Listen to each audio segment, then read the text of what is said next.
Assalamualaikum warahmatullahi wabarakatuh. Alhamdulillah, wassalatu wassalamu ala rasulillah wa ala alihi wa sahbihi wa mawala. Amma ba'du. Faqala Allah Ta'ala fil Qur'anil Karim, a'udzu billahi minasyaitonir rajim. In awal fityatu ilal kahfi faqalu rabbana atina min ladunka rahmatan wa hayyi lana min amrina rasyada. Shadaqallahul azim.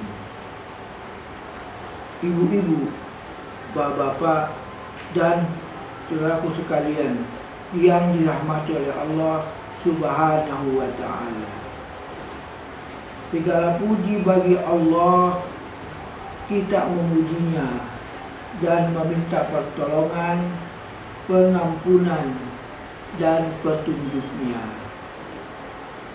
Topik tadabbur hadis kita kali ini ialah menjaga diri dari fitnah Dajjal. Saudaraku sekalian yang dirahmati oleh Allah Subhanahu wa ta'ala, mari kita membahas hadis Nabi sebagai berikut. An Abi Sa'id Khudri radhiyallahu anhu, Rasulullah sallallahu alaihi wasallam qol, man qara'a suratal kahfi lailatal jumu'ati alahu minan nur fima bainahu wa bainal baitil atiq. Rawahu ad-Darimi. An Abi Sa'id Al-Khudri radhiyallahu anhu, Rasulullah sallallahu alaihi wasallam qol, dari Abu Sa'id Al-Khudri radhiyallahu anhu, Rasulullah sallallahu alaihi wasallam bersabda,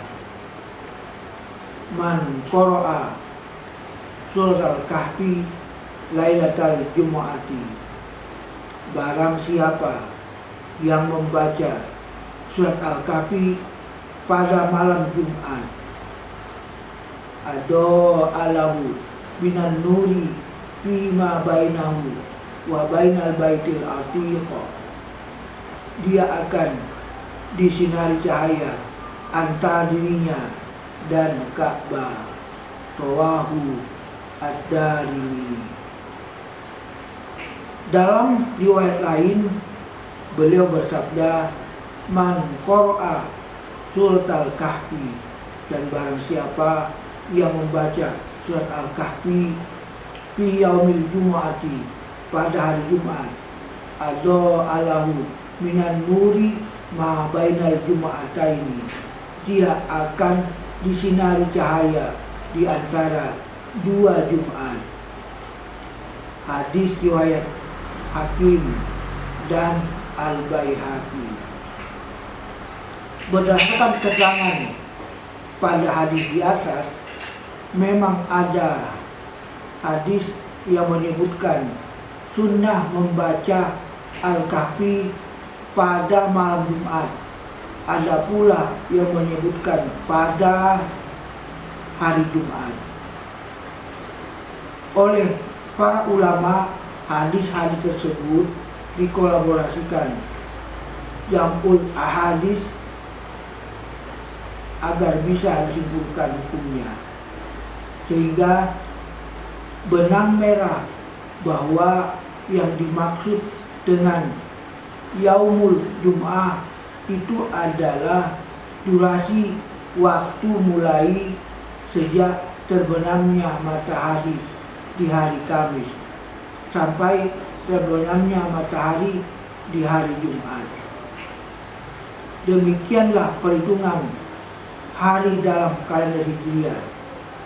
Berbeda dengan kalender Masehi yang hitungan harinya diakhiri dengan jam 24,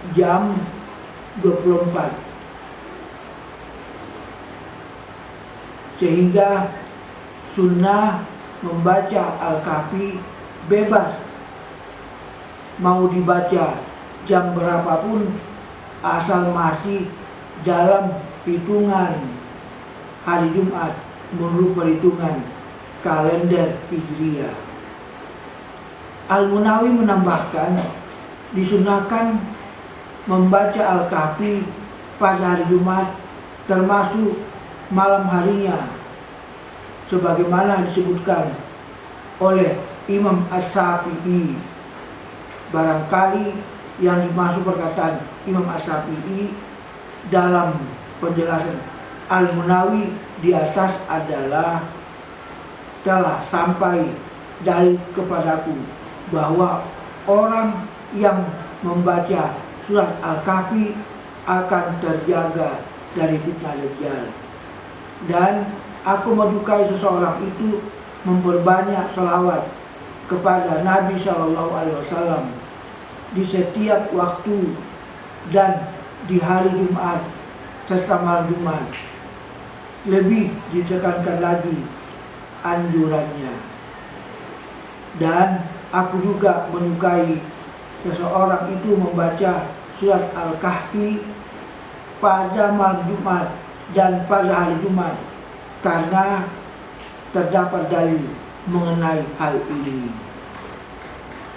Saudaraku sekalian yang dirahmati oleh Allah Subhanahu wa Ta'ala, dari Abu Darda radhiyallahu anhu, Rasulullah SAW bersabda,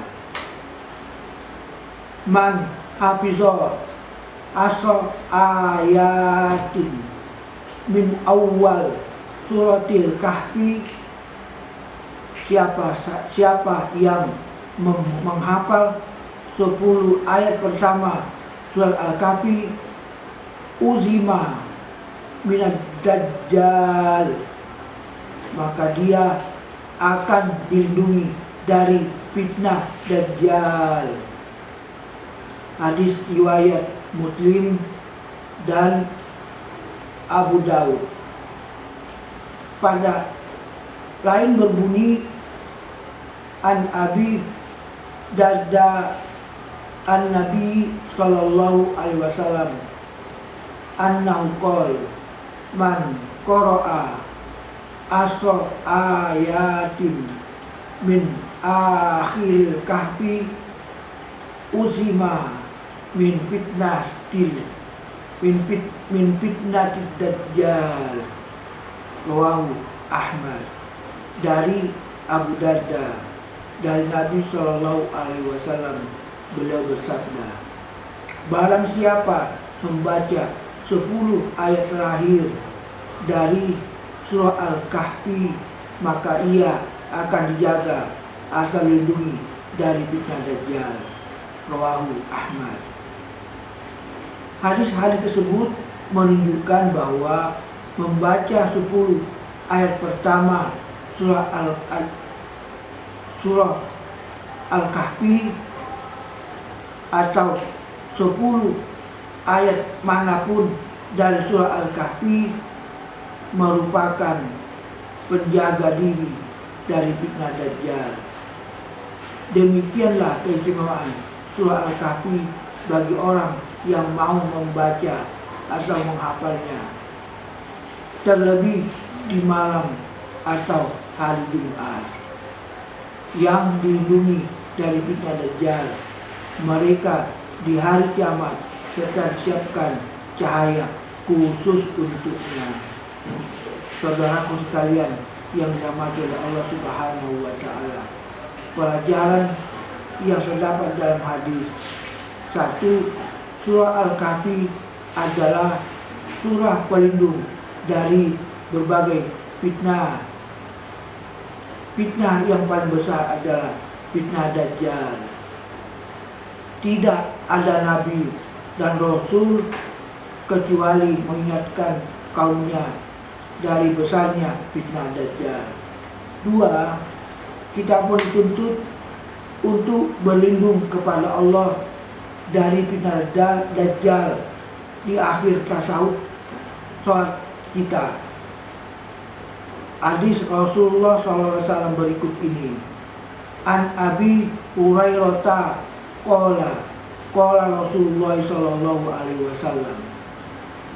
Dari Abu Hurairah radhiyallahu anhu mengatakan, Rasulullah SAW bersabda, "Iza tasahhada ahadukum," apabila di antara kalian telah tasawuf akhir, "Falyastaiz billah min arba'," maka berlindunglah kepada Allah dari 4 hal. Yaqulu, beliau mengucapkan, Allahumma inni a'udzubika min azab jahannam.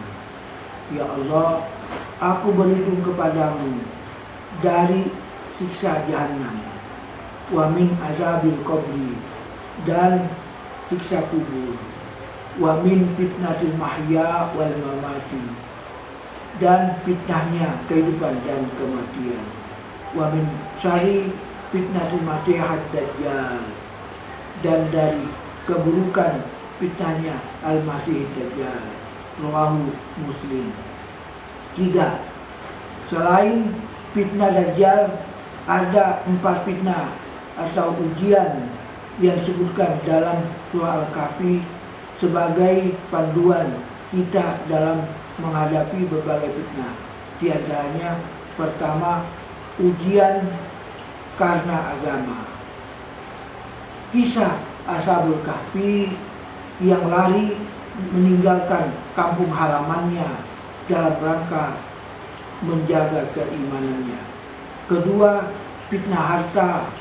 Kisah Shahibul Jannatain, pemilik 2 kebun yang kubur kepada Tuhannya karena silau dengan dunianya. Ketiga, ujian karena ilmu. Kisah Musa dengan Khidir. Musa diperintahkan untuk belajar kepada Khidir, sekalipun beliau seorang nabi yang memiliki Taurat, karena di atas orang yang berilmu ada yang lebih berilmu. Keempat, fitnah kekuatan dan kekuasaan. Kisah Zulkarnain, seorang raja penguasa hampir semua permukaan dunia. Kekuasaannya membentang dari ujung timur hingga ujung barat. Namun beliau jadikan kekuasaannya untuk menegakkan keadilan dan syariat bagi seluruh manusia. Keempat, surat peneguh hati. Mayoritas ulama mengatakan surah Al-Kahfi Allah turunkan sebelum hijrah, sehingga surah ini digolongkan sebagai surah Makkiyah. Tepatnya surah ini diturunkan menjelang hijrah Rasulullah SAW dan para sahabat. Seolah surat ini menjadi mukaddimah untuk perjuangan besar bagi kaum muslimin. Hijrah meninggalkan kampung halamannya, berikut harta dan keluarganya. Tentu saja butuh perjuangan yang tidak ringan. Mereka harus siap dengan segala resiko ketika mereka pindah ke Madinah. Semuanya serba menjadi taruhan, mempertaruhkan harta dan kedudukan yang mereka bangun di Mekah, mempertaruhkan hubungan keluarganya karena harus pisah di 2 negeri yang berbeda, mempertaruhkan keselamatan jiwa sampainya di Madinah yang masih harus bersaing dengan Yahudi di sekitarnya. 5. Demikian istimewanya surah ini hingga Rasulullah SAW jadikan sebagai sumber cahaya bagi manusia, sehingga mereka terhindar dari fitnah Dajjal, fitnah dunia dan agama. Tentu saja ini bagi mereka yang berusaha merenungi kandungan isi dan maknanya. Saudaraku sekalian yang dirahmati oleh Allah Subhanahu wa ta'ala, kesimpulan tabu hadis kita hari ini ialah barang siapa membaca surah Al-Kahfi 1-10 ayat awal dan akhir akan diberikan cahaya oleh Allah yang melindungi dari fitnah Dajjal. Wassalamualaikum warahmatullahi wabarakatuh.